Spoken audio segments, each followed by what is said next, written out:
Así que los que recibieron su palabra fueron bautizados y se añadieron aquel día como 3.000 personas y perseveraban en la doctrina de los apóstoles, en la comunión unos con otros, en el partimiento del pan y en las oraciones. Y sobrevino temor a toda persona y muchas maravillas y señales eran hechas por los apóstoles. Todos los que habían creído estaban juntos y tenían en común todas las cosas, y vendían sus propiedades y sus bienes, y los repartían a todos según la necesidad de cada uno. Y perseverando unánimes cada día en el templo, y partiendo el pan en las casas, comían juntos con alegría y sencillez de corazón, alabando a Dios y teniendo favor con todo el pueblo. Y el Señor añadía cada día a la iglesia los que habían de ser salvos. Hoy vamos a ver 3 características del creyente, ¿no? La número 1, yo lo titulé que el creyente cree la palabra. En el capítulo 41, en el versículo 41, dice: así que los que recibieron su palabra fueron bautizados. Y vamos a ver cómo todas las otras características que el creyente tiene se desprende de esta primera. En verdad, el creyente que no haya recibido esta palabra no va a poder tener estas otras características, al menos no como la Biblia lo demanda. Acá muestra que, un poco para que nos pongamos en contexto, venía hablando de lo que el hermano Ismael había predicado el domingo pasado acerca del Evangelio. Es el día de Pentecostés. Estaban los 120 reunidos, orando. El Espíritu Santo desciende como lengua de fuego. Empiezan a hablar en otros idiomas. La gente ve qué está pasando, se sorprende. Otros están incrédulos y creen, dice, estos están borrachos, por eso están hablando esas cosas. Pedro se levanta, ¿no es cierto? Y les dice: no, ellos no están borrachos, no han tomado vino, recién son las 9 de la mañana. Y ahí es cuando él empieza a predicar. Él predica y luego de eso dice que los que recibieron la palabra se bautizaron y perseveraban, y ya vamos a ver todo lo otro que ellos hacían. Y yo me llevo a la pregunta de ¿cuál fue esa palabra que ellos dicen que han recibido? ¿Cuál fue el corazón de la predicación de Pedro que dice que ellos han recibido esta palabra, que fue la que causó que ellos crean y se bauticen, ¿no? Está en el libro de los Hechos, en el capítulo 2, un poquitito más para atrás, en el versículo 17 hasta el 21, vamos a leer y vamos a ver de cómo Pedro, después de decirle que ellos no estaban borrachos, sino que era el derramamiento del Espíritu Santo, que no era que estaban borrachos, sino que era el cumplimiento de la profecía que había hecho el profeta Joel.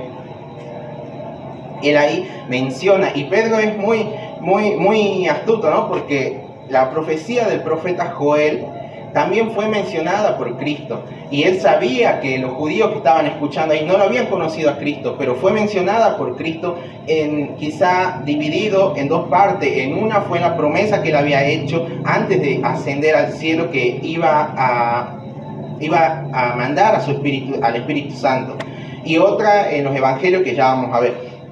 Pero bueno, el hecho es que ahí Pedro cita al profeta Joel y él le dice: no, ellos no están borrachos, lo que ustedes están viendo es lo que el profeta Joel había dicho. Vamos a leerlo. En el versículo 17 dice: en los postreros días, dice Dios, derramaré mi espíritu sobre toda carne, y vuestros hijos y vuestras hijas profetizarán, y vuestros jóvenes verán visiones, y vuestros ancianos soñarán sueños. Y de cierto, sobre mis siervos y sobre mis siervas, en aquellos días derramaré mi espíritu, y profetizarán. Y daré prodigios arriba en los cielos y señales abajo en la tierra, sangre y fuego y vapor de humo. El sol se convertirá en tiniebla y la luna en sangre, antes que venga el día del Señor grande y manifiesto. Y todo aquel que invocase el nombre del Señor será salvo. Es al entender esta profecía, cuando la cita, es increíble. Creo que me quedé un día entero pensando en la profecía que había dicho. Y casi todo le prestan atención a la primera parte donde dice que en los postreros días derramaré mi espíritu y toda carne, sobre toda carne, vuestro hijo y vuestra hija profetizarán. Y está bien, pero debemos entender qué parte fue la que captó la atención de los judíos de ese momento.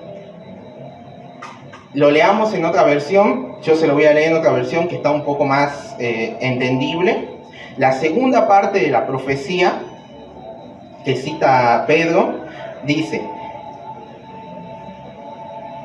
daré muestra de mi poder en el cielo y en la tierra. Habrá sangre, fuego y humo. El sol dejará de alumbrar y la luna se pondrá roja como si estuviera bañada en sangre. Esto pasará antes que llegue el maravilloso día en que juzgaré a este mundo. Pero yo salvaré a todos los que me reconozcan como su Dios. ¿Qué es esto, hermano?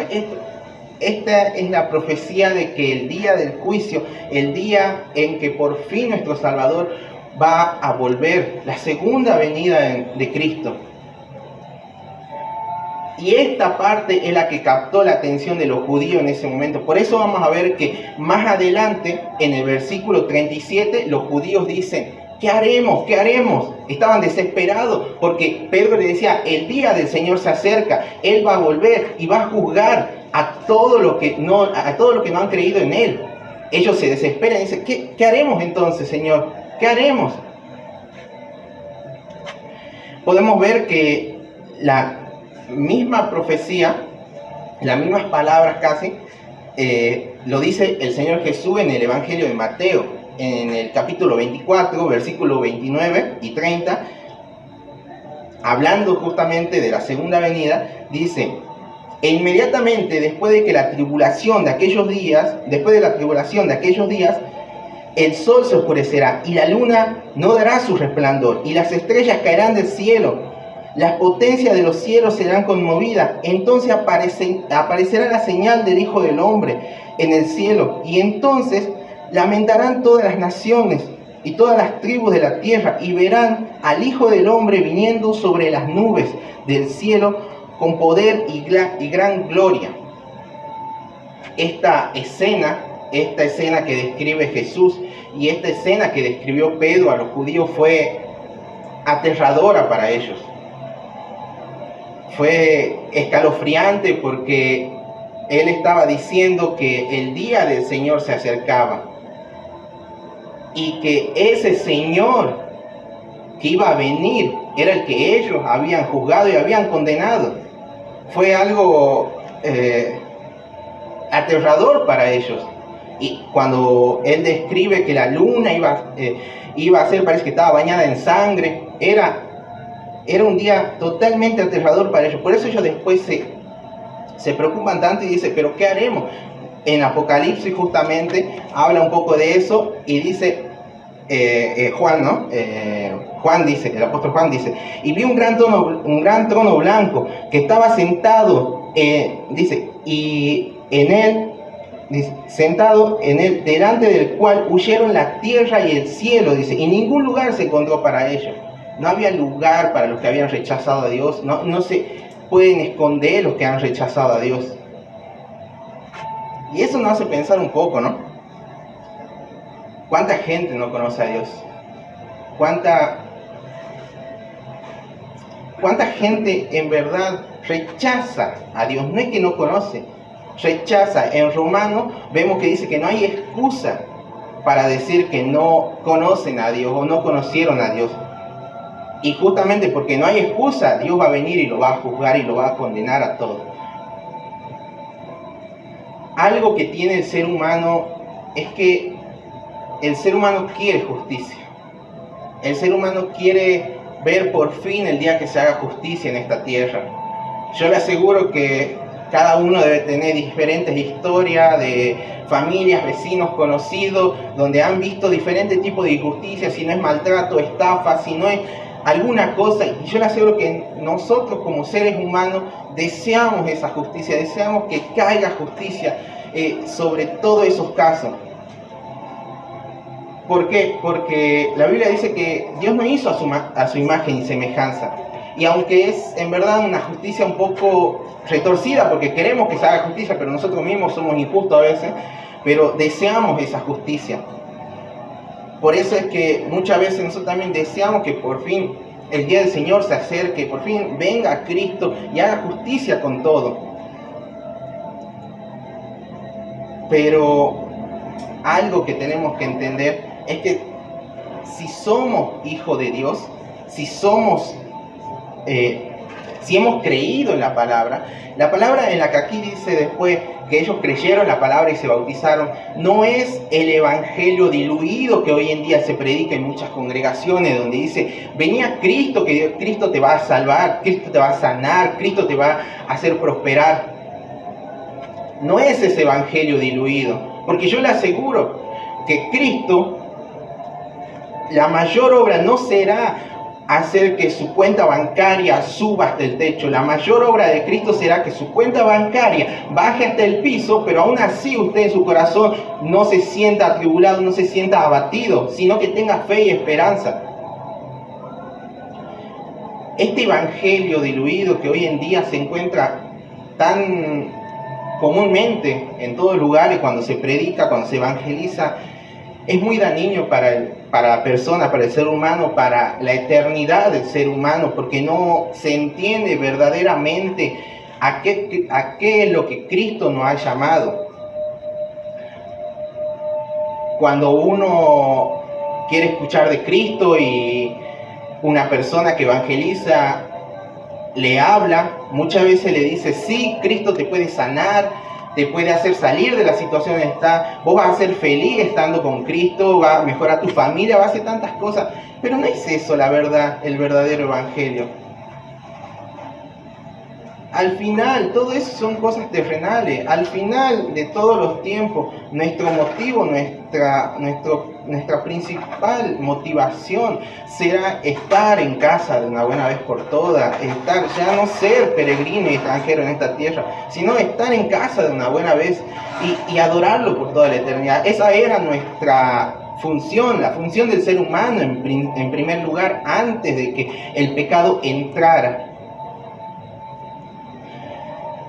Podemos ver en 2 de Tesalonicenses, capítulo 1, en el versículo 6 al 10, que dice, porque es justo delante de Dios pagar con tribulación a los que os atribulan, y a vosotros que sois atribulados, daros reposo con nosotros cuando se manifieste el Señor Jesús desde el cielo con los ángeles de su poder, en llama de fuego, para dar retribución a los que no conocieron a Dios ni obedecieron el evangelio de nuestro Señor Jesucristo, los cuales sufrirán pena de eterna perdición, excluidos de la presencia del Señor y de la gloria de su poder, cuando venga en aquel día para ser glorificado en sus santos y ser admirado en todos los que creyeron, por cuanto nuestro testimonio ha sido creído entre vosotros.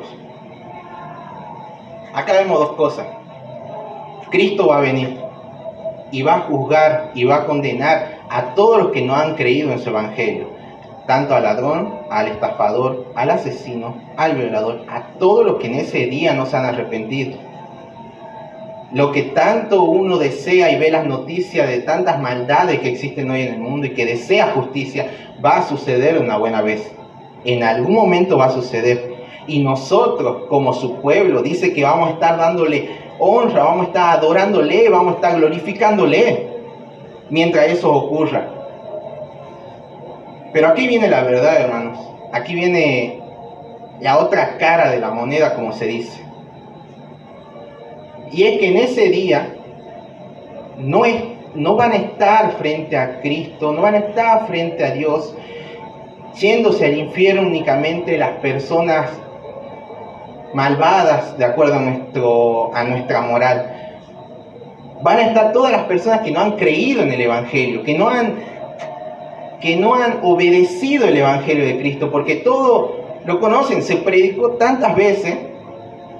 Hay más cantidad de iglesias evangélicas hoy en el mundo que de cualquier otra religión, que de cualquier otra denominación. La gente escuchó el Evangelio. No es que no conoce, conoce. En Romanos, justamente como le decía, dice que no hay excusa para decir que alguien no conoció a Dios. Su poder se hace visible a través de todo lo creado. Nadie puede decir no existe Dios.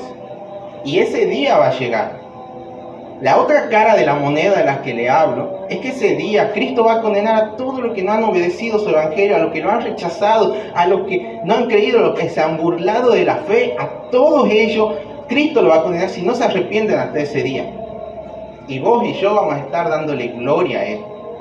Ahora, la realidad es que en ese grupo va a estar una madre, va a estar un padre, va a estar un hijo, una hija, un nieto, un esposo, una esposa que no haya creído. No van a estar únicamente asesinos y violadores. Va a estar la persona que quizás más amamos en el mundo. Y el amor que nosotros debemos tener por Cristo, cuando Él deje que esa persona se vayan al infierno, debe ser tanto que sigamos glorificándole a Él.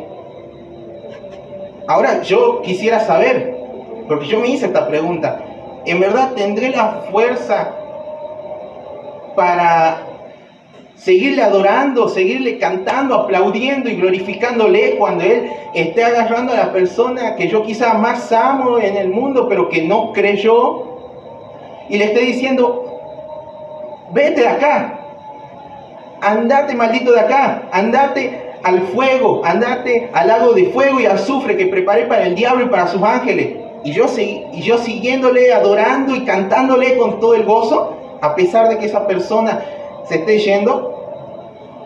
Ese es el entendimiento del Evangelio que debemos tener. El suficiente como para poder seguirle glorificando, a pesar de que sabemos que personas no se salvarán. Seguir persistiendo. Yo insisto, cada vez que almuerzo con mi madre, insisto y le hablo, y aunque ella rechaza totalmente el Evangelio y casi me echa, pero sigo insistiendo y sigo predicándole el Evangelio. Pero la verdad es que nosotros no decidimos. Cristo es el que hace su obra. Nosotros no nos podemos quedar callados, pero Cristo es el que hace su obra.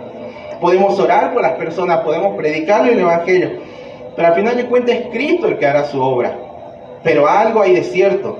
Si ese día amamos más a nuestro familiar que han rechazado a nuestro Salvador, amamos más a ese familiar o a esa persona que a Cristo, entonces en verdad no vamos a estar con las personas salvas. Nuestro amor, nuestra devoción más grande debe ser Cristo para poder estar ahí.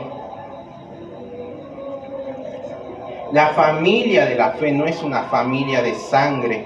La familia de la fe es una familia universal, que estamos unidos a través del entendimiento, a través del Espíritu Santo, a través del entendimiento del Evangelio, de quién fue ese Cristo que vino y murió por nosotros. Que esta realidad del Evangelio sea un motivo para poder movernos cada vez más, porque será aterrador, hermanos.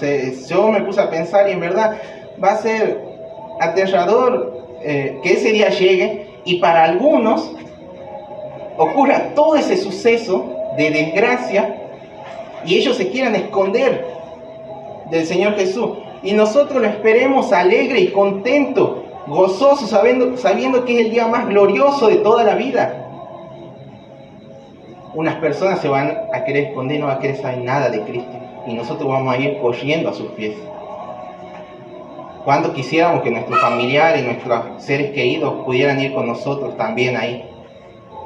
Pero que esto no sea algo que nos haga ver la religión o la iglesia o incluso la realidad del Evangelio como algo malo, sino que sea algo que nos mueva a poder todavía más predicar a nuestros seres queridos, a las personas que queremos, y que nosotros mismos podamos crecer en el conocimiento del Evangelio.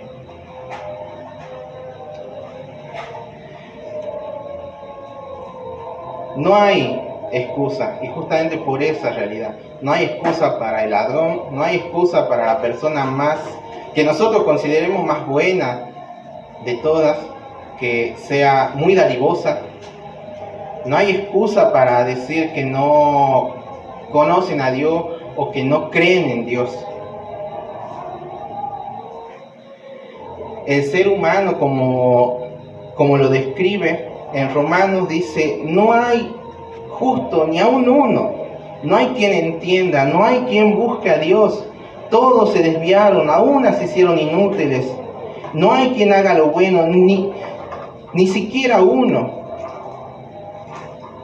Ese día nosotros no nos vamos a ir al cielo porque somos más inteligentes que otros y hemos creído en Jesucristo.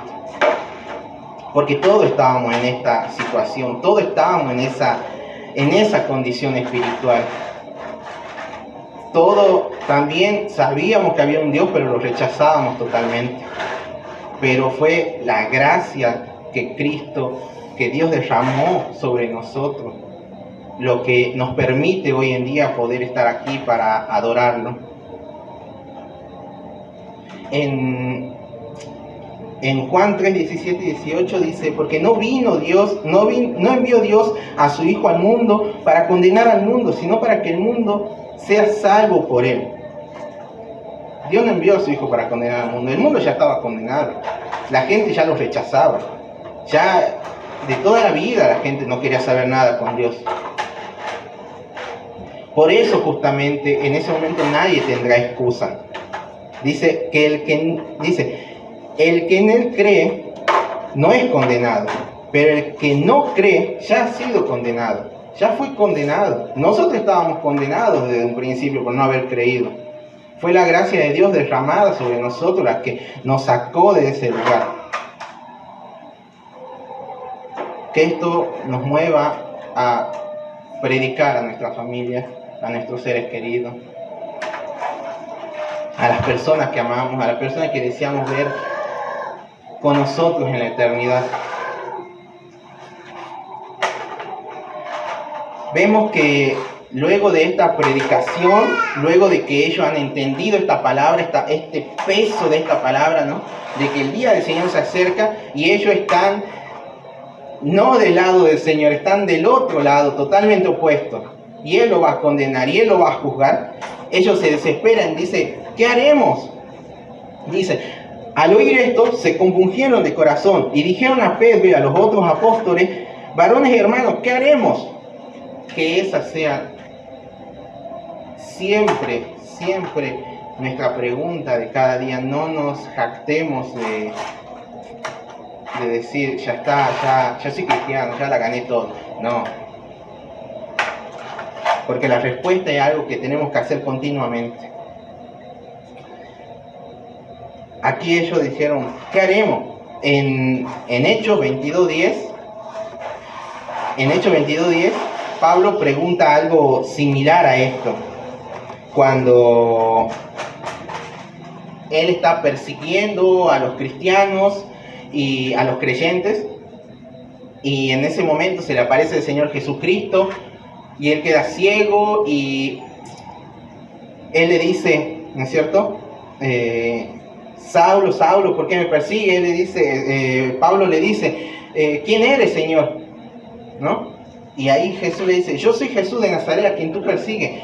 Fue una sorpresa inmensa, yo creo, ¿no?, para Pablo, descubrir que esa persona a la que él pensaba que era un hereje, diciéndose hijo de Dios, diciéndose que él era el mismo Dios, que él era el Mesías prometido, fuese en verdad lo que él decía y no un farsante, ¿no? Fue una sorpresa esto para Pablo, ¿no? Y él también dijo lo mismo luego: Señor, ¿qué haré? Esa desesperación, esa pregunta, creo que es la que todos deberíamos tener en algún momento de nuestra vida, cuando hemos conocido a Cristo, ¿no? ¿Qué haré, Señor? ¿Qué hago ahora? Ese es el problema con el Evangelio quizá de hoy, que el Evangelio de hoy no te hace preguntar: Señor, ¿qué hago? No te hace preguntar, te asegura. Vení a la iglesia. Yo escuché a muchos pastores diciendo, hagan que la gente venga a la iglesia. ¿Eso de qué servirá? Van a venir 10 años a escuchar la palabra, pero van a seguir en su carnalidad, en su pecado, y se van a ir al infierno como si nunca hubieran venido a la iglesia. El evangelio debe ser predicado, hermanos. El evangelio puro debe ser predicado, sin quitar y sin agregar nada. Y esa es la pregunta que todos debemos hacernos al haber conocido el evangelio de Jesucristo. ¿Qué haremos al darnos cuenta que estamos de aquel lado de la situación, totalmente opuesto, en contra de Cristo? No estamos en el bando de Cristo. Esa desesperación debimos haber tenido todos. Y es increíble cuando luego Pedro les responde, ¿no?, a los judíos. Esto, en el 38 dice, Pedro les dijo, arrepentíos y bautícese cada uno de vosotros en el nombre de Jesucristo para perdón de pecado y recibiréis el don del Espíritu Santo. Arrepentirnos. Esa es la gran respuesta. La respuesta no es venir a la iglesia, no es venir a ofrendar, no es venir a cantar, no es venir a fingir en un culto. La respuesta es arrepentirse. Eso va a producir el deseo de estar con gente que cree lo mismo que nosotros. Pero hoy en día, siempre que se predica, siempre que se evangeliza, parece que la iglesia más que nada quieren crear adeptos, quieren crear gente que llene las sillas, por así decirlo, antes que gente que de verdad conozca a Dios y se dirijan a su presencia. Que nuestra respuesta ante todo el que pregunte, ante todo el que tenga esta profunda convicción de pecado, de qué voy a hacer ahora, dándome cuenta de que soy enemigo de Cristo, que nuestra respuesta siempre sea que nos arrepentamos, porque es la misma respuesta que dio nuestro Señor Jesús, es la misma respuesta que dio Juan el Bautista: arrepiéntanse para perdón de pecados. Es la misma respuesta que han dado, y nosotros no debemos ser diferentes, debemos dar la misma respuesta. En el libro de los Hechos también, cuando se convierte Pablo, él dice también, ¿qué haré? Jesús le dice, anda a Damasco y se te va a decir qué es lo que tenés que hacer. Y después de que Ananías le dice que él fue elegido para llevar el evangelio a los gentiles, todo, dice, ahora pues, ¿por qué te detienes? Levántate y bautízate y lava tus pecados, invocando su nombre. Cuán importante entonces es que vemos que una vez que hemos escuchado la palabra, una vez que la persona ha escuchado la palabra y vemos que está desconcertado de saber qué hacer, la palabra no tiene que llevar a un sentimiento de confort y de decir, sí, Dios me salvó. La palabra tiene que llevarnos al que no conoce a Cristo, a hacerlo ver en qué lugar está posicionado él, a hacerlo ver que está en un lugar con la mano levantada, diciéndole a Cristo que él no opina lo mismo que él está en su contra y que es su enemigo. En ese lugar está la persona que no cree. Y a eso es donde lleva la palabra. Nosotros luego debemos decirle qué es lo que debe hacer. Debe arrepentirse, debe bautizarse. Pero esa persona va a tener una convicción de pecado cuando se dé cuenta en qué lugar estaba y a qué este Dios glorioso y magnífico estaba ofendiendo en donde él estaba.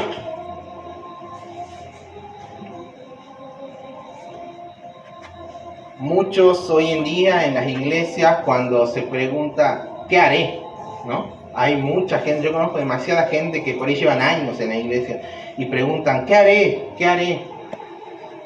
¿Qué pueden hacer para ser salvos? Y se siguen involucrando en ministerio, pero siguen con su vida así nomás, y algunos están en tantas cosas. Yo conozco líderes de jóvenes, conozco tantos otros que ni siquiera van a la iglesia, están en su pecado. Y en su adentro siguen preguntándose, ¿qué haré? ¿Qué haré? Y hoy en día yo traje 4 posturas que quizá uno escucha muy común en la iglesia, muy común, que incluso los propios hermanos le dicen como para que se sientan bien y se sientan parte de la iglesia, se sientan cristianos, por así decirlo. Número 1 es el legalista. El legalista es esa persona que cree que sus obras lo va a justificar. Esa persona que cree que por ser dadivosa y ser buena persona está justificado con Dios. En verdad debemos ser dadivosos con nuestro prójimo, pero eso no es algo que nos lleva a Dios, eso es un fruto de haber creído en Dios. El legalista cree que mientras más hace, más está, por así decirlo, en favor con Dios. Y sobre todo lo más peligroso es que el legalista piensa que mientras más da, y si Dios no lo ayuda, piensa que Dios está en deuda. Eso es lo más peligroso de la creencia esta legalista que muchas veces hay en las iglesias, ¿no? De esa persona que dice, pero yo estoy en el ministerio, estoy aquí, y hago esto, y ayudo, y ofrendo, y diezmo, y esto, y lo otro, pero Dios no me ayuda, y ahora me enfermé, y se me enfermó mi esposa, y se me enfermó mi hijo, y todo mal. Es la persona que encima cree que Dios está en deuda con uno, ¿no? Luego está el moralista. El moralista es esa persona que cree que la peor persona que la persona que se va a ir al infierno es Hitler. Es un asesino, un violador, es lo peor del mundo. No cree que con tan solo no creer en Jesucristo una persona ya es condenada. Esta persona que cree que, bueno, mientras yo no me voy a este extremo de la maldad humana, yo estoy bien. Esa moral retorcida que tiene el ser humano es lo que caracteriza a un moralista, creer que Cristo va a juzgar al hombre por la moral humana. Y eso no es así. Vimos en 2 de Tesalonicenses que Cristo va a juzgar por no haber obedecido su evangelio, no por la moral humana, no porque si yo robé 10 pesos y el otro robó 1.000.000 de pesos, no va a juzgar por esa moral, hermano. Por eso es peligroso el moralista, se conforma y dice, estoy pecando, digo malas palabras, insulto a mi esposa, por ahí grito, pero no soy como vecino que le pega a su esposa. Ese es el moralista que ve el error en los demás y se compara y dice, yo no soy tan malo, la verdad que él merece más el castigo que yo. Es peligroso eso también. Después está el universalista. El universalista es esa persona que cree que Cristo ya murió una vez y para siempre, y es así, pero cree que murió para todo el mundo, sea quien sea, crea lo que crea, viva como viva, que todos van a ser perdonados sin importar lo que haya hecho y sin importar si haya creído o no haya creído en Jesucristo, sin importar si se arrepintió o no se arrepintió. Ese es el universalista, piensa que todo el universo se va a salvar porque Dios es tan bueno que Él vino y murió. Jesús vino y murió y ya está, ya todos somos salvos. Sea que me dedique toda mi vida tratando de vivir conforme a la piedad de Dios, o sea que viva mi vida como se me dé la gana, insultando a Dios con todas mis acciones. Quizá eso es un poco, yo le digo porque yo también fui así, tuve un poco quizá de universalista. Lo quise ver así pensando que mi madre, la persona que me crió, que me amó, que me cuidó cuando estaba enfermo, cuando era chico, yo decía, ¿cómo ella se va a ir al infierno si ella no es mala persona? Yo tuve eso, hasta que entendí que el requisito para estar en el reino de Dios no es ser buena persona, en primer lugar, es creer en Jesucristo y en su evangelio. Muchas veces hay un poco de universalista en nosotros, por compasión a nuestros seres queridos. Pero debemos ver qué es lo que dice la palabra de Dios primero que nada. Por último está el ritualista. El ritualista es esa persona que está en la iglesia, que se siente cómoda en una iglesia. Obviamente que quizá en una iglesia donde se confronta el pecado no va a estar cómodo, pero quizá en una iglesia donde todo es muy light, por así decirlo, va a estar bien cómodo. Y esa persona se conforma con los rituales, por así decirlo, que se realizan en la iglesia, ¿no? Dice, bueno, me bauticé, tomo la Santa Cena, canto, ofrendo, los rituales, las ceremonias que se realizan, y piensa que está justificado porque hace lo mismo que la persona que de verdad cree, la persona que de verdad demuestra piedad en su vida. También tengo que admitir que tuve eso cuando recién me convertí o cuando recién llegué a una iglesia y que no había confrontado mi pecado, ¿no? Pensé que por bautizarme y por hacer todas las cosas que comúnmente un cristiano hace, yo ya estaba bien.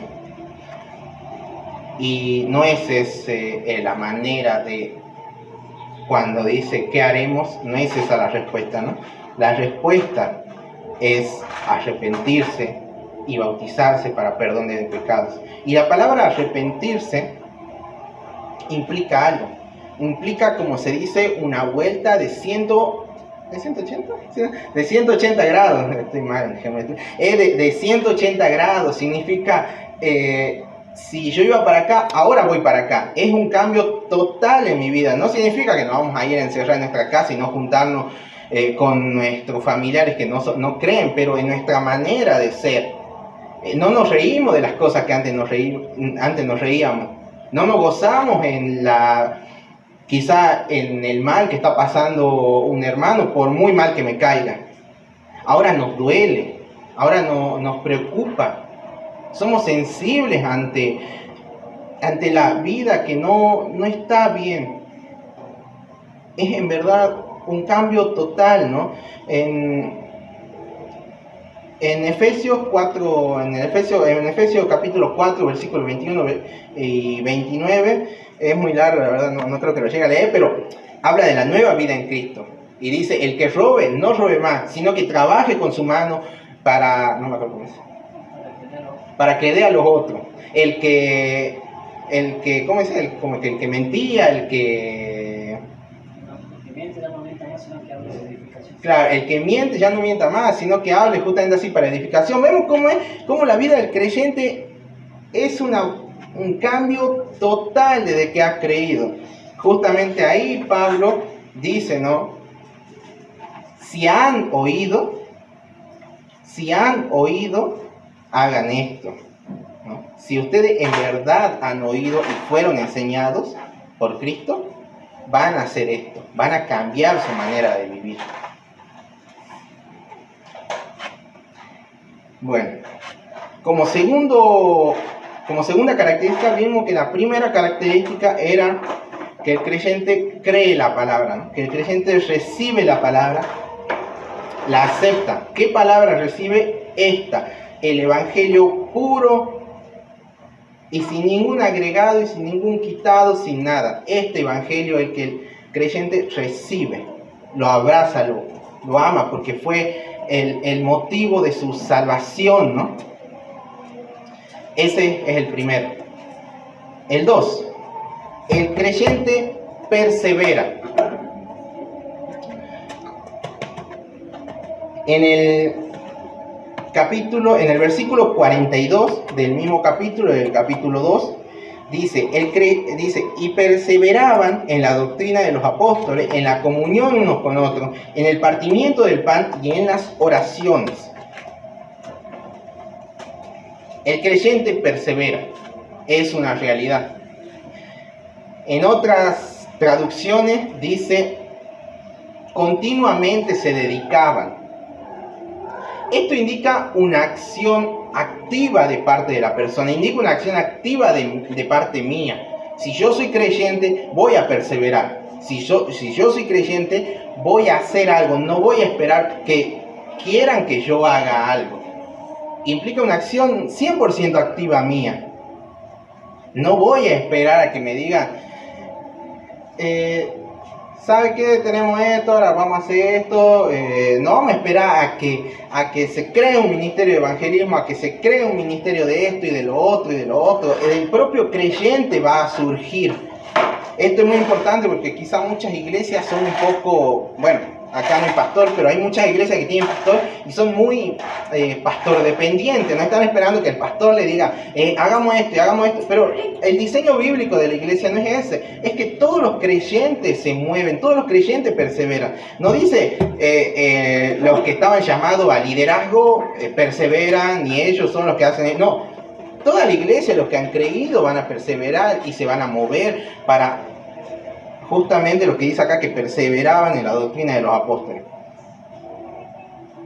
Podemos ver cómo en la iglesia de Tesalónica, ¿no? En primera de Tesalonicense,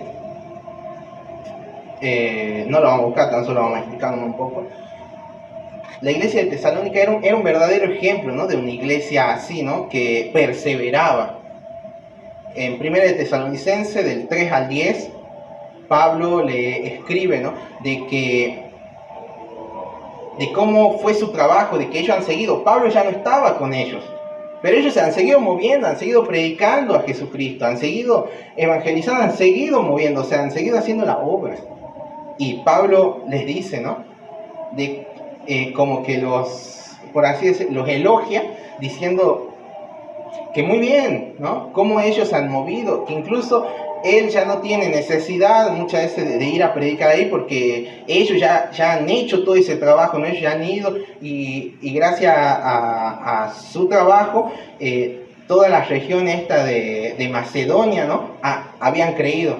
Y ahí Pablo le dice como que él ya no tiene necesidad de ir y hacer nada, ¿no? Vemos como una iglesia que en verdad se mueve, que en verdad entendió que tiene que perseverar, que tiene que seguir, aunque Pablo no estaba. Pablo había ido, se levantó la iglesia, pero él ya no estaba, se fue.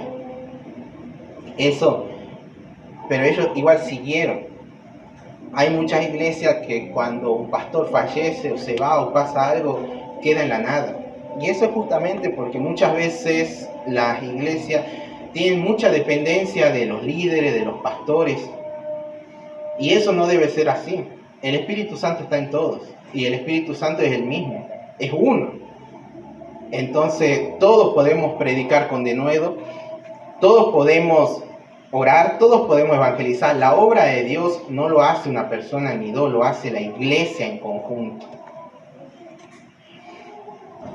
Una iglesia totalmente opuesta a esta, ¿no? Era la iglesia que menciona en Apocalipsis, la iglesia de Pérgamo.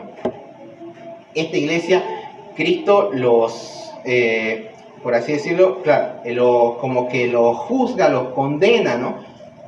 Y les dice, ¿no? Que en la carta le dice que ellos sabían de todos estos líderes que estaban dentro de su congregación, dentro de su iglesia, ¿no? Con estas doctrinas de Balaam, que estas doctrinas falsas, habían gente en inmoralidad sexual, y ellos sabían todo eso, ¿no? Y Cristo ahí, el Señor los reprende y le dice que arreglen, que hagan algo con eso, porque si no Él va a venir y lo va a juzgar. Esta iglesia es algo parecido a lo que uno ve muchas veces, ¿no? En las iglesias, donde ve que líderes, tanta gente está sirviendo y quizá es algo de conocimiento común la vida que llevan, ¿no? Y eso generalmente siempre ocurre en iglesias grandes, donde se sabe que un líder está sirviendo y al mismo tiempo está en su vida, en los boliches, en todas sus cosas. Líderes que están sirviendo, pero en realidad ni siquiera van a los cultos. Tantas cosas, ¿no?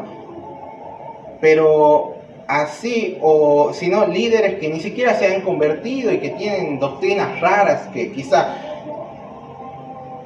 vienen de quizá justamente una religión legalista, una religión totalmente opuesta a lo que es el cristianismo.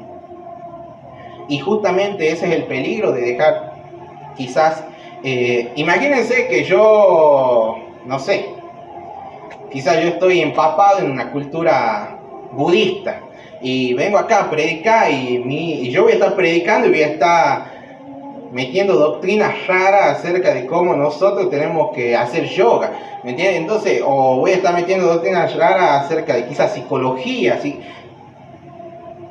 ¿Cuán peligroso es la persona que enseña y que ni siquiera está sometida a Dios y encima trae doctrinas raras de otro lado? Esto es justamente lo que reprende el Señor acá en Apocalipsis a esta iglesia, ¿no? Que es necesario que podamos ver si es que hay algo de eso en la iglesia y podamos movernos para quitarlo.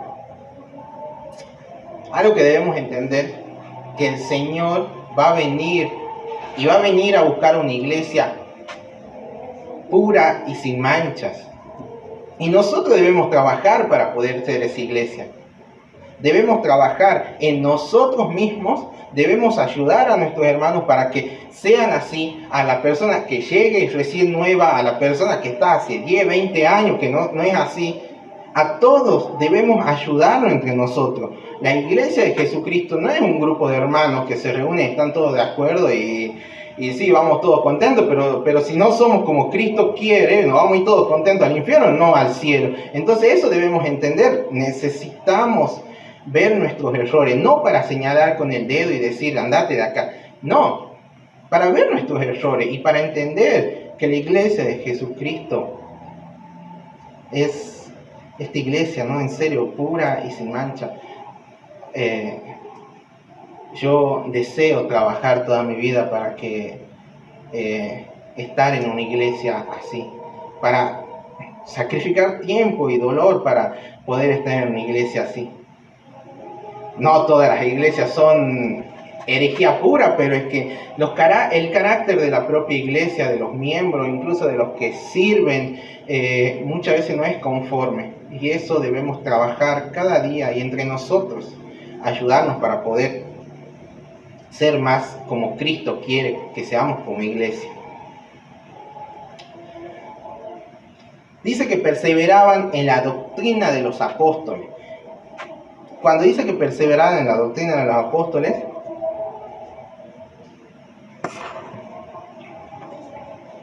significa que el creyente persevera en conocer la palabra. La doctrina de los apóstoles es lo que ahora nosotros tenemos como el Nuevo Testamento. Ellos en ese momento era un redescubrir, por así decirlo, ¿no? Era la predicación de los apóstoles que eran judíos hacia judíos, que le decían, miren, lo que se profetizó en todo el Antiguo Testamento, en toda la ley y los profetas, es lo que ahora se cumplió con Cristo. Cristo es el Mesías prometido.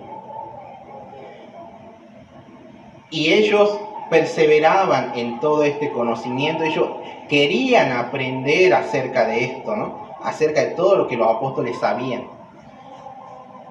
Apliquemos la palabra perseverar. Dice que ellos perseveraban en aprender. De igual manera, nosotros también debemos perseverar en aprender. No tenemos que esperar a que alguien venga y diga, hermanos, ¿quieren que hagamos un estudio bíblico? Hermanos, ¿quieren que hagamos...? No, debemos buscar si es que hubieran pastores, o si es que hay gente preparada, si es que hay... y buscar justamente conocer más acerca de nuestro Señor. Si quizá por ahí nosotros leemos la Biblia y no entendemos qué es lo que dice la Biblia respecto a cierto tema, debe haber en nosotros una pasión por buscar qué es lo que la Biblia dice respecto a diferentes temas, qué es lo que nuestro Dios opina respecto a diferentes temas. Es esto lo que significa perseverar, no esperar y que se envíe un mensaje, ¿vas hoy a la reunión del domingo? No, es justamente tener tanto deseo por aprender la palabra, ¿no? Sabiendo que vamos a conocerlo más a nuestro Señor ahí. Ese Señor con el que vamos a pasar la eternidad adorándole. ¿Cómo vamos a adorarle en la eternidad si aquí ni siquiera nos hemos preocupado por conocerle? Entonces, perseverar en la doctrina significa esto.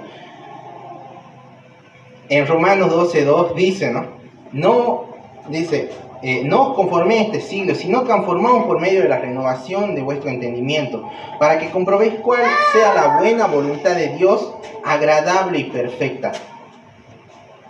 no debemos conformarnos a este siglo, no debemos conformarnos a las enseñanzas de este mundo, que muchas veces está más o menos ligada quizá en algunas cosas, no van a estar en contra de lo que enseña la Biblia, pero debemos ver cuál es la voluntad de Dios para nuestra vida, que dice que es agradable y perfecta, ¿no?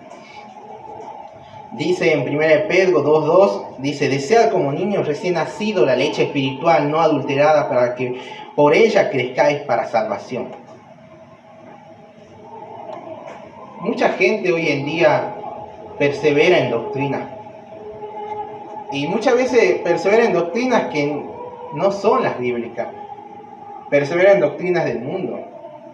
¿Cuántos de nosotros no hemos pasado horas viendo noticias en el celular? Y eso es adoctrinamiento, dejamos que el mundo nos dé esa doctrina. ¿Cuántas veces, no es para las mujeres, no esto, pero cuántas veces no nos hemos quedado horas y horas viendo una novela, ¿no? Viendo cómo, qué sé yo, tantas cosas, ¿no? Aunque sea bíblica, aunque sea como dice los 10 mandamientos, pero cuántas veces no hemos perseverado en doctrinas que ni siquiera son la Biblia. Pero el Señor nos manda a perseverar en la doctrina de los apóstoles. El creyente que pasó todo un día y no aprendió algo de la Biblia, algo nuevo, aunque sea un pasaje chiquitito respecto al carácter de nuestro Dios, a tantas cosas, ¿no?, que Él dice aquí en su palabra. El creyente que pasó todo un día y no aprendió algo nuevo de la Biblia, en verdad es un día perdido. En verdad es un día que se pudo haber hecho muchas cosas, se pudo haber trabajado, haber limpiado la casa, haber hecho todas esas cosas. Pero la verdad que todo eso no nos acerca más a Dios, no nos acerca más a conocer su voluntad. Leer una porción de su palabra, meditar en su palabra, es lo que nos acerca. Buscar entender una porción, eso es lo que nos va a acercar cada vez más a entender su voluntad y cumplirla.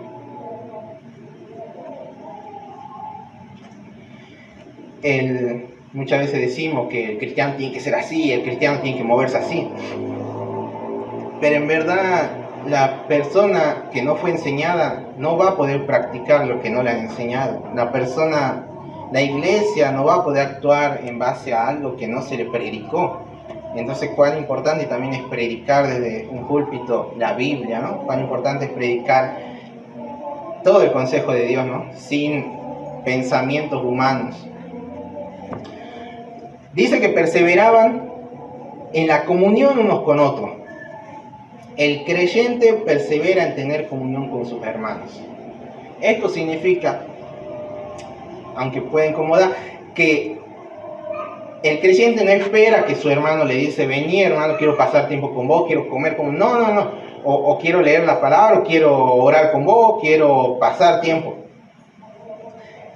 El creyente tiene ese deseo por buscar a sus hermanos, por buscar a gente que profesa lo mismo.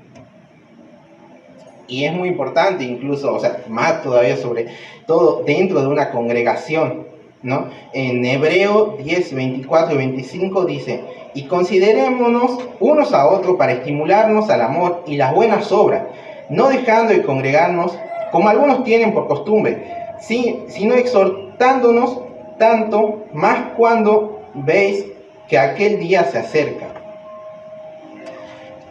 Vemos cuán importante es poder tener comunión con nuestros hermanos. No por decir, bueno, sí quiero que mi hermano viva una buena vida. No, el día se acerca, hermano. El día de nuestro Señor Jesucristo se acerca. Va a llegar como ladrón en la noche. No nos vamos a dar cuenta, no podemos estar diciendo sí porque falta tanto tiempo para que llegue Cristo. No, puede ocurrir hoy a la noche, puede ocurrir mañana, puede ocurrir ahora mismo. Con más razón debemos buscar tener comunión con nuestros hermanos. Debemos buscar poder, la palabra dice acá, exhortándonos unos a otros, ¿no? Para poder motivarnos al amor, motivarnos a las buenas obras. Yo debo buscar a mi hermano, ayudarlo de alguna manera, poder acercarlo más a Cristo si que él está débil. Y si yo estoy débil, mi hermano tiene que venir a ayudarme a mí para que yo me acerque más a Cristo y no me aleje, el día se acerca. Y si ese día yo no me encuentro en Cristo y tuve hermanos que me pudieron ayudar, sí, Cristo me va a condenar a mí, pero fue culpa de mis hermanos también que no me han ayudado. Y de igual manera nosotros si tenemos hermanos que vemos que están flojos en la fe y no nos hemos preocupado, ese día nos vamos a sentir culpables, hermano. Nos vamos a sentir culpables porque pudimos haber hecho algo y no lo hemos hecho. Dice, ¿no? No nos dejemos de congregar, no dejemos de reunirnos, porque muchas veces aquí es donde nos vamos a ver unos a otros, aquí es donde nos vamos a... No debería ser el caso, ¿no? Pero aquí nos vamos a ver, nos vamos a poder dar una palabra de aliento. Aquí es donde vamos a poder ver quizá quién está cantando. Yo muchas veces estaba en una congregación donde yo cantaban y yo estaba ahí sentado y estaban cantando ahí. Y las hermanas que estaban al lado mío estaban ahí con una pasión ahí y me miraban a mí enojadas. Y yo alguna vez después yo digo, pero no han sentido compasión porque yo estaba tan frío espiritualmente. Digo, y son esas cosas, ¿no? Que debemos poder ver al hermano que está necesitado de verdad de Dios y poder ayudarlo, acercarlo.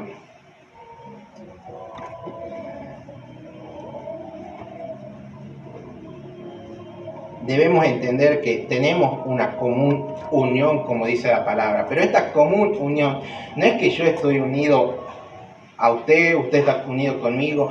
Yo puedo estar unido con mi esposa por el matrimonio, pero en verdad, la común unión que tenemos siendo de diferentes lugares, teniendo diferentes edades, diferentes gustos, diferentes partidos políticos, diferentes ideas, diferentes tantas cosas, la única cosa que nos mantiene en común es Cristo. Cristo dice en Juan 15:5, dice, los discípulos que se mantienen unidos a mí, dice, y con quien yo me mantengo unido, dice, es como una rama que da mucho fruto, pero si uno de ustedes se separa de mí, no podrá hacer nada. Usted está unido a Cristo, yo estoy unido a Cristo por medio de la fe. Y mediante esa unión que usted cree en Cristo, yo creo en Cristo, estamos unidos entre nosotros.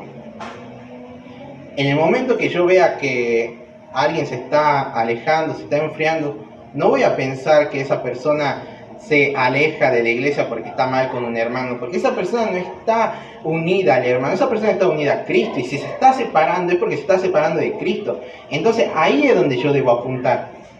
Ahí es donde yo debo apuntar a la unión con Cristo que esa persona tiene o no tiene y ayudarlo en eso. Porque no se está separando de una iglesia ni de un grupo de personas. Se está separando de Cristo primeramente. Esa unión que tenemos es mediante Cristo.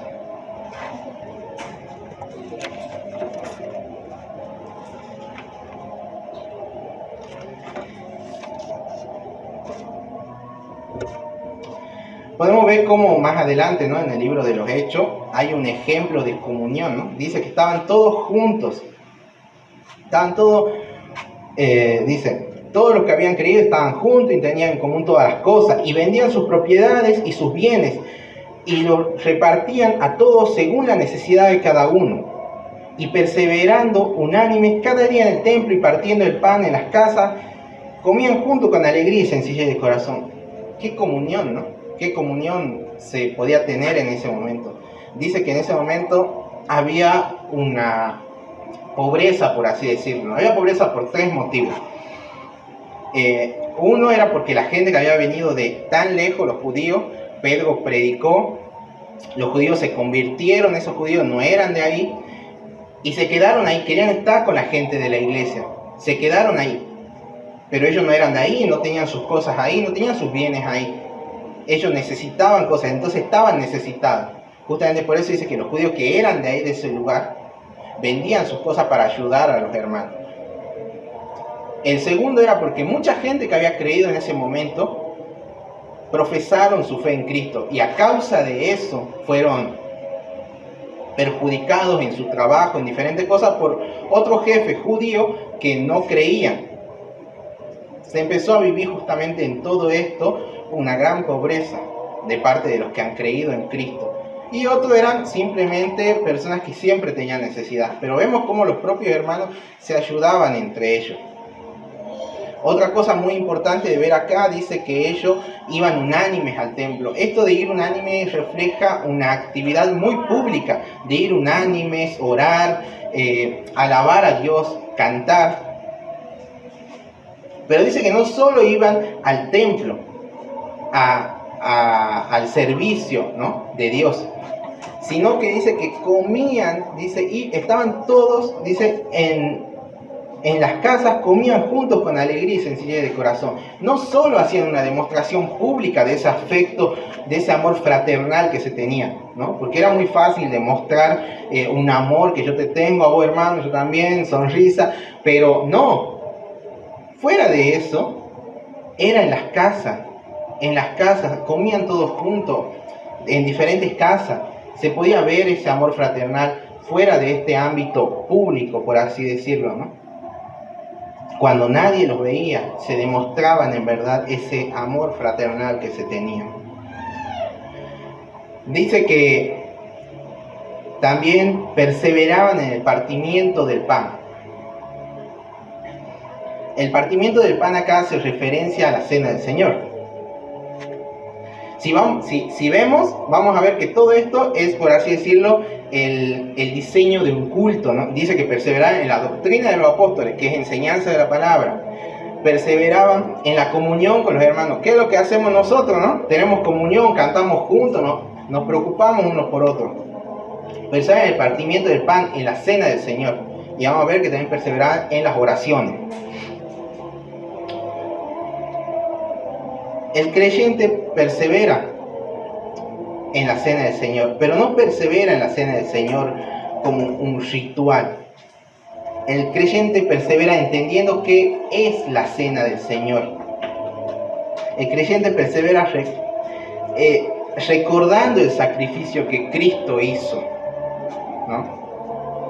Y a través de la cena del Señor recuerda eso. No es que el creyente persevera en cumplir con un ritual y a través del ritual recuerda lo que hizo Cristo.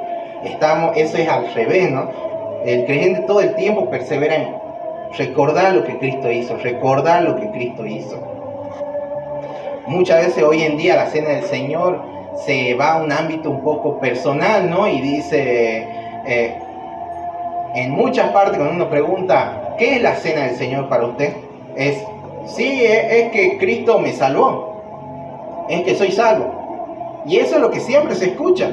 Pero la verdad es que Cristo dijo, hagan esto, dice, en memoria de mí. No dice, hagan esto en memoria de ustedes, de lo que ustedes... Es para recordar su vida, su obra, su sacrificio, lo que Él hizo. No es para recordarnos a nosotros. La cena del Señor también es un poco como un símbolo de unidad entre nosotros. ¿Por qué? Porque por lo que representa, la cena del Señor representa que yo necesité salvación, que usted necesitó salvación, y que el pastor más elocuente y que tiene la iglesia más grande necesitó al Señor, y que el político y que la persona más poderosa necesitó al Señor. El que esté aquí y comparta la cena del Señor está diciendo de que el pan que come es el mismo pan que como yo. El vino que está tomando es el mismo vino que tomo yo. Y la salvación que se representa en eso es la misma que necesita usted, que necesite yo, que necesito toda persona. En 1 Corintios 10, capítulo 10, versículos 16 y 17, dice: la copa de bendición que bendecimos no es la comunión de la sangre de Cristo, y el pan que partimos no es la comunión del cuerpo de Cristo. Siendo uno el pan, nosotros, con ser muchos, somos un cuerpo, pues todos participamos de aquel mismo pan. El pan es uno, el cuerpo de Cristo es uno, la salvación es una. Y usted y yo participamos de lo mismo, recordamos lo mismo. La persona que llegó recién después de una vida de pecado creyendo en Cristo necesita la misma salvación que necesitamos todos aquí. no es que esa persona necesita más salvación que yo, o que otra persona que haya estado años en una iglesia y que no camine para nada en pecado. No, la salvación es la misma para todos. Por eso justamente compartimos el mismo pan, compartimos la misma copa, y así somos un solo cuerpo. Esto es la cena del Señor como un símbolo de comunión entre nosotros. También es un símbolo principalmente de comunión con Cristo. Acá es donde justamente la comunión entre nosotros se va a desarrollar si es que en verdad hemos entendido la cena del Señor, si es que en verdad hemos entendido qué es lo que hacemos en la cena del Señor. En la Biblia habla de tomar la cena del Señor indignamente, ¿no? Y uno diría, no, pero yo no tomo la cena del Señor indignamente, yo no he pecado antes de venir a tomar la cena. Pero eso no es de lo que habla tomar la cena indignamente. Ya vamos a llegar a eso. Vamos a ver cómo para tomar la cena necesitamos entender en verdad qué fue esta vida que vivió Jesucristo, ¿no? ¿Qué fue lo que representó? Para los judíos de ese momento era una explosión de conocimiento y de emociones y de convicciones, porque eran judíos, tenían la ley, tenían la promesa del Mesías, tenían que iba a venir, iba a reinar, tenían ellos el conocimiento. Nosotros no somos judíos, no hemos crecido en una cultura donde esperábamos el cumplimiento de una promesa, pero para ellos en ese momento era el cumplimiento de esta promesa. Era el cumplimiento de la promesa del Mesías. Entonces, debemos entender que todo esto que ha hecho Jesucristo, de su vida, de su muerte, de su resurrección, la libertad que Él dio, la libertad eterna de nuestra alma que Él dio, los que han creído en ese momento, estaban gozosos por eso, porque habían entendido que esta libertad de la que hablaba toda la ley, los profetas, no era una ley, por así decirlo, del pueblo, de las personas, de que no iban a estar gobernados. No, era una ley espiritual, ya no iban a ser presos del pecado. Y para ellos era un gran gozo haber por fin encontrado a su Mesías. Obviamente que los judíos que no han creído, ellos siguen esperando y siguen pensando que esa liberación será una liberación física, ¿no? Por así decirlo. Va a haber un rey, ¿no? Un Mesías que libera a su pueblo, que por fin junte a su pueblo, ¿no? Pero es algo físico. Pero los judíos que habían creído en ese momento han creído de este Mesías que trajo una liberación espiritual que es mucho más gloriosa que lo otro que estaban esperando ellos. Vamos a explicar un poco de lo que es la cena del Señor y de lo que esto significa, ¿no? Solo para conocer un poco más y poder ver con qué emoción, por así decirlo, ellos celebraban la cena del Señor. Jesús instituyó la cena del Señor en la cena de Pascua, ¿sí? Instituyó la cena del Señor en el día de Pascua. En el día de Pascua ellos tenían todo una celebración, un ritual, y sobre todo en la cena que se realizaba. En el día de Pascua para su pueblo fue cuando cruzó, ¿no? Cuando dice que cruzó el ángel matando a los primogénitos en Éxodo, cruzó el ángel matando a los primogénitos y ellos tuvieron que matar a este cordero, pintar, ¿no? La puerta, el lintel de las puertas con su sangre y después comer el cordero, y que haciendo esto el ángel no iba a pasar por los primogénitos de ellos, ¿no? Y que luego de esto fueron liberados, ¿no? Esto es lo que ellos celebraban, la liberación, ¿no? de su pueblo. Y a través de eso vemos cómo toda la ceremonia de la cena, cuando Jesús instituyó la cena, ellos estaban celebrando justamente las Pascuas. Ellos estaban celebrando esta cena de Pascua. La cena de Pascua que ellos estaban celebrando en este momento consistía, ellos bebían 4 copas, 4 copas, bebían la primera, luego de beber la primer copa, comían una especie de hierbas amargas que simbolizaba toda su vida en Egipto, que estaba con una especie de salsa, de frutas. Luego de eso oraban, cantaban himnos y luego tomaban la segunda copa. Después de la segunda copa, partían el pan. Y cuando habla de la cena del Señor, cuando dice que Cristo dice, luego de haber cenado, dice, tomó la copa. Ellos no han cenado con pan. Luego de la segunda copa venía el partimiento del pan, y luego del partimiento del pan venía el comer el cordero de una buena vez. Venía a comer eso, ¿no? Que significaba el sacrificio que ellos habían hecho, ¿no? Y que en ese momento significó también el sacrificio, ahora para nosotros significa el sacrificio que Cristo hizo. Luego de eso dice Cristo que dijo, luego de haber cenado, tomó la copa. Esa copa era la tercera copa de la noche.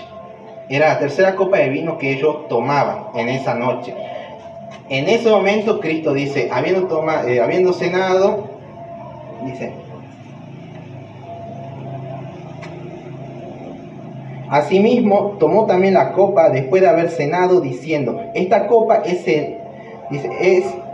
el nuevo pacto de mi sangre. Haced esto todas las veces que la bebieren en memoria de mí. Vemos cómo después del sacrificio de ese cordero, vemos cómo todo, como dice la palabra, era una sombra nomás de lo que iba a venir, ¿no? El cordero que ellos tuvieron que sacrificar ahí, en el pueblo de Egipto, para que no el ángel de la muerte, como dice ahí, no matara a su primogénito, era una sombra de que él después iba a tener que morir, ¿no? Que él iba a tener que ser sacrificado justamente para salvación justamente también de esto, de su pueblo, ¿no? Luego está la copa. Esta tercera copa dice que es el nuevo pacto. Luego de él haberse sacrificado en la cruz, se instituyó el nuevo pacto. Ya comenzó el nuevo pacto, ¿no? A través del cual todos nosotros podemos tener confianza en que si creemos en Él, creemos en su Evangelio, vamos a estar finalmente con Él en algún día. Por eso dice que esta copa, dice, representa el nuevo pacto que Él hizo con su sangre. Y dice, haced esto todos los días en memoria de mí. Dice, siempre que lo hagan, háganlo en memoria de mí. Y lo último, que era lo que representaba la última copa, de manera que cualquiera que comiera este pan o bebiera, dice, así pues, todas las veces que comiera este vino, todas las veces que comieres este pan y bebiere esta copa, la muerte del Señor anunciáis hasta que Él venga. Entonces vemos que nosotros recordamos la muerte de Cristo, el pacto que Él hizo, este nuevo pacto que Él hizo a través de su sangre, y la esperanza que tenemos en un futuro de que Él va a venir. Lo mismo representaba la última copa. La última copa representaba, la cuarta copa representaba el reino venidero, ¿no? Lo que ellos estaban esperando, el Mesías por fin que llegue, ¿no? Y se ponga ahí como su rey. Eso significaba la cuarta copa que ellos tomaban.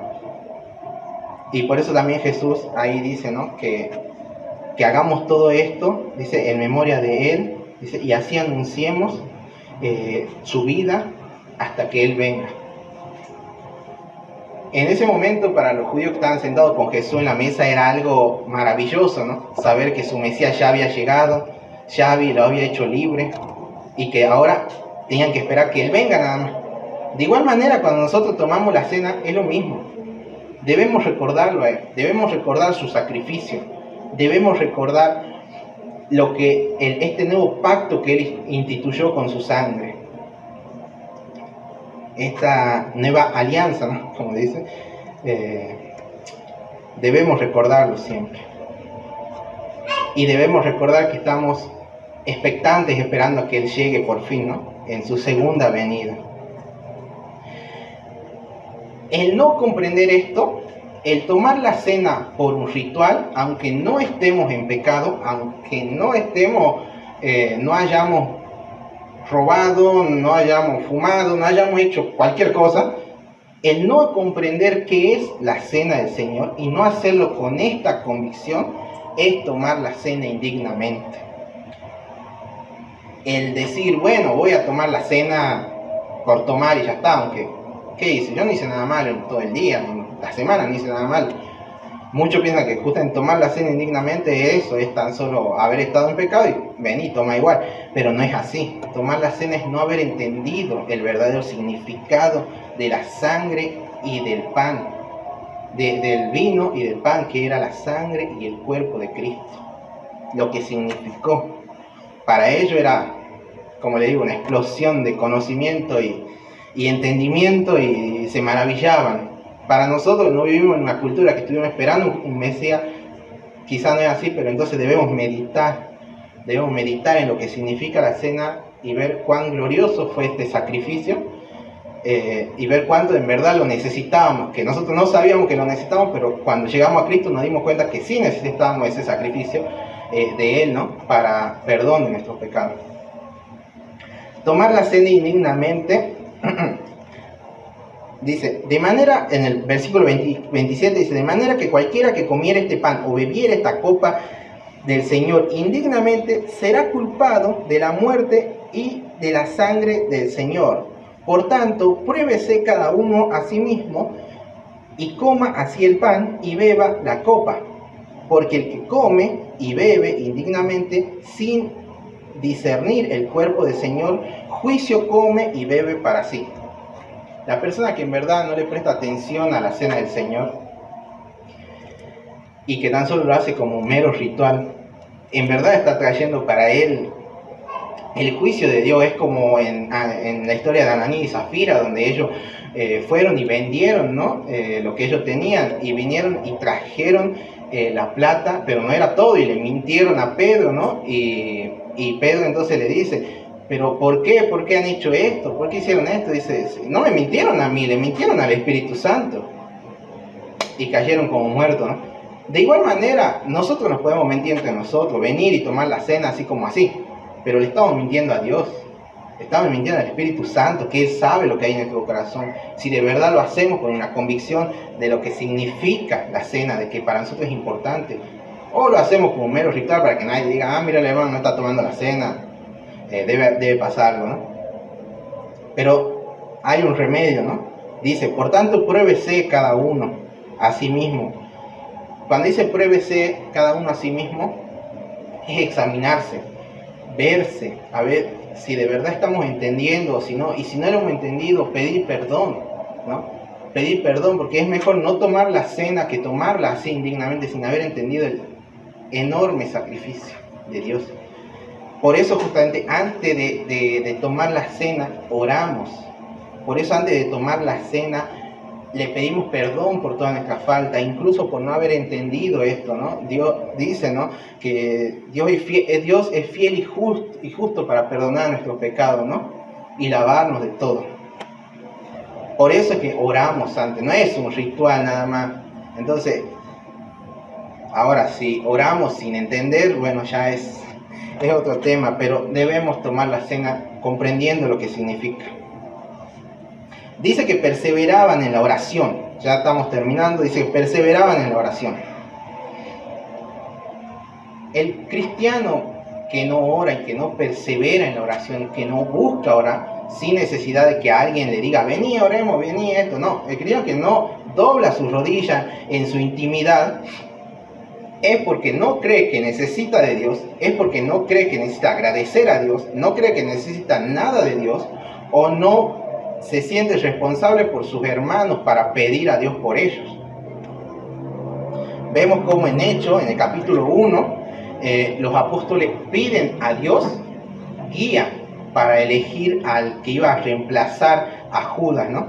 Ellos pidieron la guía, no han decidido por sí solos. En Hechos 4:24 vemos cómo cuando el concilio los intimidó a Juan y a Pedro y dijo que ya no prediquen más, los creyentes estaban, por así decirlo, como asustados, ¿no? Y oraron por valentía para que puedan seguir predicando, ¿no?, a pesar de esta intimidación.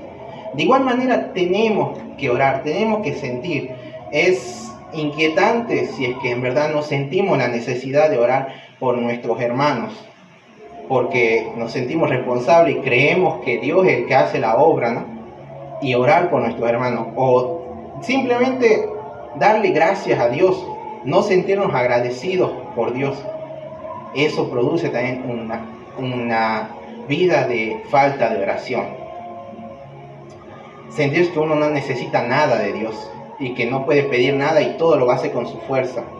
Hay muchas cosas que producen que uno no ore, pero en verdad la oración es algo que se instituyó en esta primera iglesia, que era sumamente importante.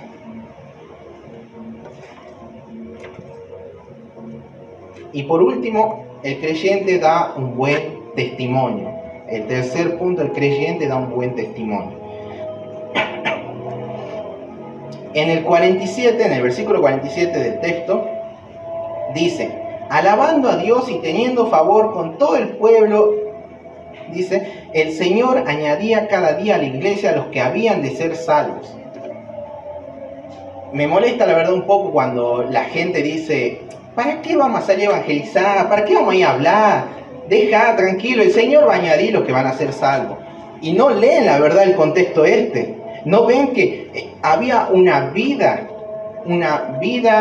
dedicada a Dios, dedicada a la oración, a la predicación de la palabra, a la comunión entre ellos, se ayudaban entre ellos.